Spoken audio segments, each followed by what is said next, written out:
ও মুসল করায়া কাফন পড়ায়া গোসল করায়া কাফন পড়ায়া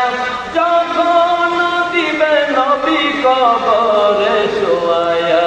নিয়ে নেব কুলে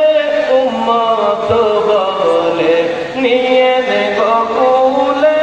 উম্মত বলে ইয়া রাসূলুল্লাহ ইয়া হাবিবাল্লাহ ইয়া রাসূলুল্লাহ মাতা পিতা জাহাজের অন্ধকার কবরে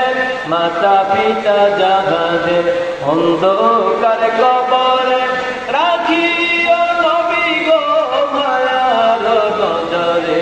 মাতা পিতা জাহাজের অন্ধকার কবরে মাতা পিতা জাহাজের অন্ধকার কবরে রাখিও নবী গো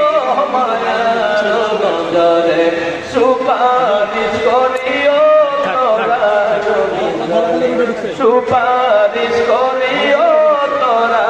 অভিযান ইয়া রাসূলুল্লাহ ইয়া